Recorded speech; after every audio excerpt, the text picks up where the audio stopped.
Welcome back to my channel. If you're new, hit that subscribe button. Welcome, welcome, welcome. This is Mama Beauties here, and this is a place where your opinion does actually matter and hate will not be tolerated. So basically, I'm going to give you guys some updates on the Patrick Frazee trial that's going on right now today. They are hoping to wrap it up before the week before Thanksgiving. So we're going to be finding out a lot of details. I'm going to give you this quick update. And then I have printed out the court documents and the evidence and text messages and things like that they have. And I will go through that and highlight the tidbits and give you another video on that. I have not forgotten about the Chris Watts case. I am actually picking through Nicole's second interview. I have so much to say on that. And I will be doing videos on that as well as we do this. We are only doing this because the trial is actually going on right now, and I wanted to fill you guys in on this so we can be kept up to date. Now, what Patrick is being accused of is killing his fiance. They had a 1-year-old little girl, and she was last heard from her mother on Thanksgiving. She asked her about some ingredients for a recipe, and she told her she had to change the baby's diaper and go, and she tried to call her back later, and she never responded. Now, the fiance that is being accused of murdering her had a mistress, and his mistress is the one that has given him up and given the police all this information. And so the mistress is saying that he tried to get her to kill Kelsey, is her name, the mother of the 1-year-old that he had with her, and that she couldn't do it. And so he said that he would have to do it, and she came and cleaned up the mess at the crime scene. So this is her recount of the story, and this is just some information that I picked up that I wanted to share with you guys that might not have been in my other video. It might be repetitive and was in my other video, and if so, please forgive me. But it was her mother and her brother. After 10 days of not hearing from her, they decided that they were going to move to Colorado from Washington, where she was originally from, Kelsey. And they were going to find out why she had been, she hadn't even been reported missing yet by the fiance. And so they were going to go find out what happened to her because nobody had heard from her. So they get to their house, and the police have already, they call the police and say that the daughter has not been heard of from anyone. And so it was her mother that reported her missing 10 days after she was last seen on that video in Safeway. The last time she was seen was in a Safeway with her daughter, and supposedly when she went to drop her daughter off is when her ex, which is Patrick Frazee, killed her and put her in a tote and carried her body out of her apartment, made the mistress come clean up the mess, and evidently they both sat on his mother's farm of 35 acres and watched him burn the body in a horse trough. And it took 5 gallons of gasoline to burn the body, she's saying. And when they searched the farm that this supposedly happened on, they did find a tooth fragment. But I don't know anything else about the findings, but I haven't looked through the court documents. They said that Patrick said that he last saw her on Friday, and whenever Patrick got his jurors, when he was picking his jurors last week, they said that he was calculated enough to look at each and every one of these jurors in the eyes. And he has 7 women and 5 men jurors that are presiding over this trial. Kelsey had only been in her townhome since about June, and she had kept to herself. And she had recently bought this townhome. Correct me if I'm wrong, but that's what I heard, that she had recently purchased this townhome, and that Patrick lived on the farm with his mother, and that they didn't actually live together. Signs showed that she left in a hurry at first because there were cinnamon rolls left on the stove when the police came and did their initial search, and the mother said that they were hard as rocks by the time they got there. I would say so 10 days later. Or maybe it was in the police report that they were hard as rocks. I don't know. Patrick did not show up at the press conference that the mother showed up at, pleading for her daughter's safe return. And if Patrick really thought that she was just missing and didn't actually kill her, then don't you think he would have showed up at the press conference? But no, he actually already knew that she was not coming back. Police said that during the press conference that Patrick was actually being cooperative, because they did ask him that in the press conference. Where is he? Why is he not here? And the police told them that Patrick was being cooperative. If his girlfriend did it, then why did you not try to help find Kelsey? Because the defense is saying that it was Crystal that actually did it. She didn't just clean up. She did it. And we all know that's what the defense is going to say, because he pled not guilty.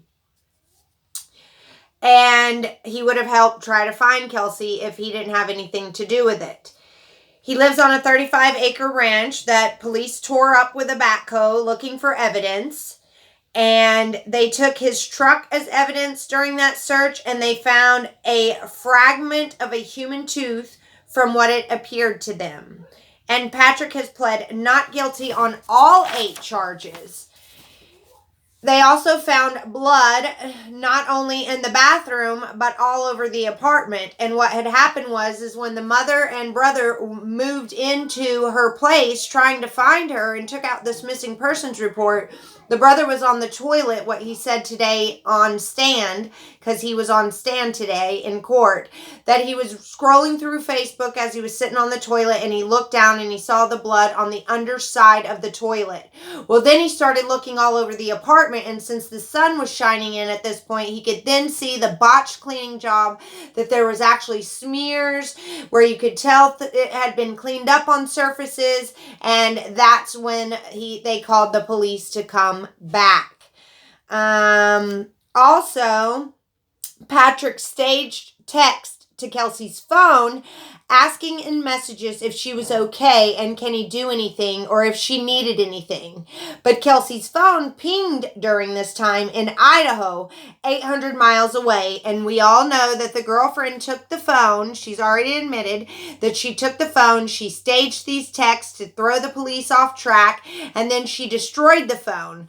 And it says Kelsey's phone replies, "No, I'm fine, just worn out." And we all know that is Crystal. According to the authorities, another staged text from Kelsey's phone asked Patrick if he loved her, and he responds, "Yes, I do." And Crystal has admitted that she sent those texts as well. We all know now that the phone pinged in Idaho because Crystal, the nurse and rodeo queen, had it, and that is where she lived. She is the one that is flipping on Patrick, and Crystal admits that Patrick poured 5 gallons of gas on the fire to keep the body burning. Defense is saying it was Crystal who killed Kelsey, and Patrick told Cheryl, Kelsey's mom, when she called and asked him about when he last seen her, he said that he had last seen her that Sunday, which was after Thanksgiving. According to court documents, it's been said that when the mistress refused to kill Frazee, she said, he told the mistress, Crystal, "I guess I care more about Kaylee than you do. And if something happens to her, that's on you, Crystal." And so, it was on December 2nd when Kelsey's mom called for a welfare check on her. They dispatched an officer, and he went out and he found both cars in the driveway, and there was a package at the door and a notice from Black Hills Energy. Cheryl had given Patrick's number to the lieutenant, and they called him and they asked him what was the last time he had contact with Kelsey. And he said it was the text on the 25th. He told the lieutenant that she was a flight instructor in Pueblo, Colorado at Doss Aviation. He also made it a point to tell the officer that he recently returned all of Kelsey's things, like a handgun, her house key, her spare car key, and her personal belongings, because they had grown apart and had relationships only for their daughter. And when asked if Kelsey was depressed, he denied that she was. And when the law enforcement contacted Doss Aviation, her employer said that they had received a text from Kelsey saying on that Sunday, on the same day that Patrick said that he talked to her last, that she told her direct supervisor she was going out of town to check on her grandmother. So they called and asked Cheryl about this, and Cheryl said that she was unaware of any plans of travel by Kelsey, and that it was odd because her grandmother had Parkinson's and Alzheimer's and was unable to communicate over the phone. So she would have never called her and told her that she needed her, nor was she able to make calls. And when they contacted Kelsey's father, he had not heard from her either. And Kelsey would never go on a road trip without telling anyone because of his safety concerns. And then on December 3rd, Sherilyn was contacted by law enforcement asking if she had heard from Kelsey, and she said she had not. And Patrick told her he was working with Verizon to get the text message transcripts to see who she was texting. And we all know that he was going to see what was going to incriminate him in those text messages. He already knew she was dead, so he was not doing that for the investigation. He was doing that for himself. And on December 3rd, she was entered in as a missing person. And when law enforcement asked Patrick the last time he physically saw Kelsey, he says that it was on the 21st that they spoke on the phone. And he said, Kelsey said they needed to go their separate ways since they were growing apart. So he gave her all her things back. He said they talked about a 50-50 custody. He said the next day he went to the residence to pick up their daughter because Kelsey asked him to, and that they weren't home. And he says he ran errands and came back and saw her in the alleyway of her residence, and that he got their 1-year-old from her. And there again, this was the 11/22 Thursday on Thanksgiving. He tells law enforcement that after that, he speaks to her the next day on Friday. He says he speaks to her again on Saturday and Sunday over the phone. He said the last time he spoke to her was on 11/25, which was the Sunday after Thanksgiving. And she said she was going to study, but she didn't tell him where or where that she was. He said that later that day she texted, "Do you even love me?" And he says that he texted back that he did. But says days later he noticed that the reply did not go through. So he never did text back he did. He's just saying he did, and he forgot to hit send. The law enforcement contacted Verizon at this point to see where her phone pinged last to get to her last known location, and it was Gooding, Idaho. They contacted Gooding law enforcement, and they had not seen or had any cases about Kelsey, and that's when they got the search warrant for Kelsey's condo. Her mother testified in court, fast forward to court, that her purse, phone, and keys were missing, but her luggage, toiletries, and makeup were not taken. Things were out of place in the home, and some of the baby's toys were missing. The brother testified today that there were no cameras were allowed in the courtroom. So we don't know what all he testified about, but I will be getting bits and pieces as it's reported on, and I will share it with you. I also know that there's no sketches allowed in the courtroom or no social media posts being allowed from the courtroom. Crystal did admit to destroying the cell phone of Kelsey and getting rid of her keys and gun to help cover Patrick's tracks. She took the plea in exchange for her testimony against him in trial. She is charged with tampering with evidence. She faces a maximum of 3 years in prison. But if her story falls apart, allegedly the deal's off the table. And so I have a feeling that those prosecutors are going to pick her apart because she played more of a role than tampering with evidence. It's reported at trial he is looking cleaned up and sharp in a suit, and before he came and graced us with his prison suit.